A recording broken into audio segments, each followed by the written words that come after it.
Hey there, folks.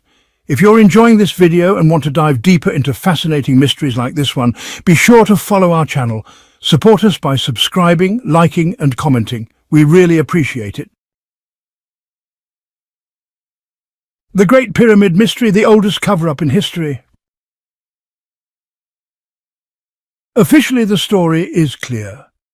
The Great Pyramid of Giza was built about 4,500 years ago to serve as the tomb of the mighty pharaoh Khufu. But what if that's not true? What if this massive monument the ancient Egyptians built had a completely different purpose? Who would dare question what we've always believed about history? Well, some people think the real origins of Khufu's pyramid have been deliberately hidden. There's no doubt this ancient stone giant is still shrouded in mystery. How did the ancients stack thousands upon thousands of massive stone blocks, each weighing tons, to build this architectural masterpiece? And could the strange shafts in the Queen's chamber help us uncover the real truth? Stick around till the end. You might discover what could be the oldest conspiracy in human history. If you dig into the official texts about Khufu or the Great Pyramid, you'll quickly notice that many sources are full of vague language that leaves a lot open to interpretation. As we've briefly mentioned before, the exact construction techniques used by the ancient Egyptians are still hotly debated to this day. Let's be honest, Khufu's pyramid is made of around 2.3 million stone blocks, with each weighing an average of 2.5 tons. And that's just an average. Some of the heaviest blocks used weigh up to 70 tons, and they were transported from quarries hundreds of kilometers away to Giza, and then lifted to incredible heights with astonishing precision. But it's not just the size that's impressive. The original height of the pyramid was 146.6 meters, and it was aligned almost perfectly with the 4 cardinal points. The deviation in its sides is less than 0.1%. To this day, no one knows for sure how the Egyptians managed this. There are plenty of theories, mostly involving elaborate ramp systems, but none have been definitively proven. So, what did archaeologists actually find inside the pyramid? Any funerary texts, valuable items, a royal mummy? Surprisingly nothing. Only 3 artifacts have ever been discovered inside the Great Pyramid, all found in 1872 by Scottish engineer Wayneman Dixon. These were a ball, a hook, and a piece of cedar wood. And that's it. Well, sort of. Radiocarbon dating of the wooden fragment showed that it was about 500 years older than the official construction date of the pyramid. The standard explanation is that wood was extremely rare and valuable at the time, so it might have been reused. As for the lack of other artifacts, it's usually blamed on ancient tomb robbers who supposedly looted the pyramid centuries ago. But then comes the big question. How do we even know this pyramid belonged to Pharaoh Khufu? The only evidence linking it to him are graffiti marks found by builders inside the pyramid, especially in the relieving chambers above the king's chamber, where Khufu's name appears. Despite this, the idea that the Great Pyramid was just a tomb has been challenged for decades, especially in alternative history circles. To understand why, just compare the pyramid to actual burial sites like the famous Valley of the Kings near Luxor. Those tombs are filled with wide corridors and decorated halls. Meanwhile, the corridors inside the Great Pyramid are so narrow that an adult can barely squeeze through them. And unlike the richly decorated tombs of the pharaohs, the pyramid's interior is completely bare. No hieroglyphics, no artwork, no colours, just plain stone. Now here's something intriguing. Anyone entering the pyramid must pass through 3 narrow passages, only about 80 to 90 centimeters wide, and climb a series of steps. But that staircase wasn't there originally. It was added much later.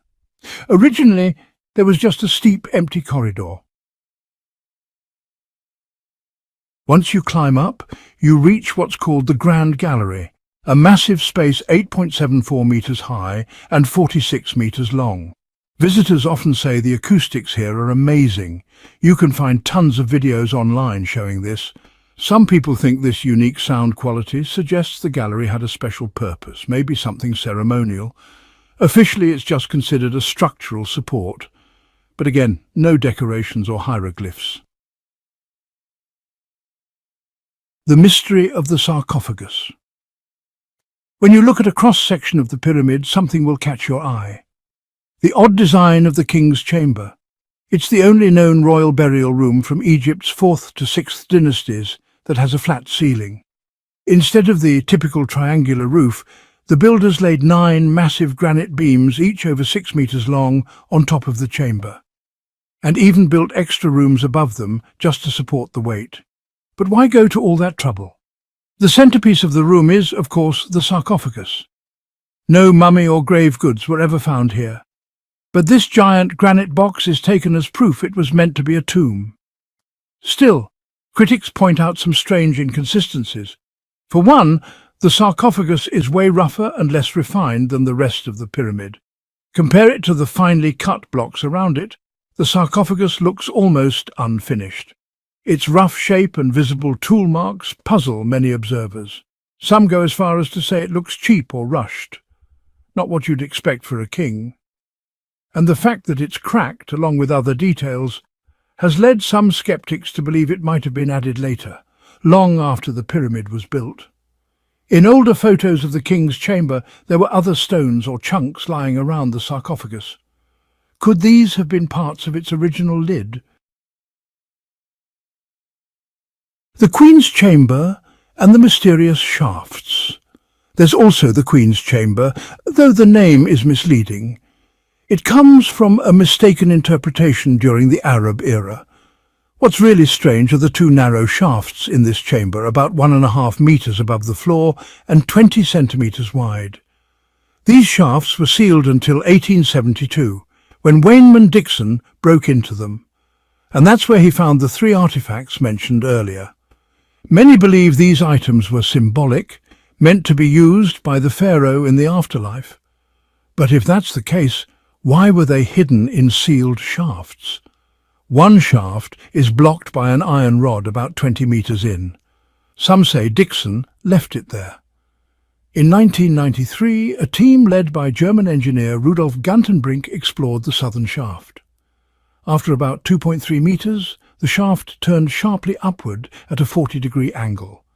Roughly 60 meters in, a robot found a polished limestone block with 2 copper handles. Many think it looked like a sealed door. In 2002, researchers drilled through this block, only to find a small, empty space. That same year, they examined the northern shaft and found another stone block with copper fittings blocking the way. This passage wasn't explored again until 2011, when the Jedi robot was used. The robot's camera revealed that the back of the stone was also polished, with 2 copper pins forming holes. It also found red marks on the floor, possibly ancient symbols, but their meaning remains unclear. Some believe they're graffiti left by the builders. Could be.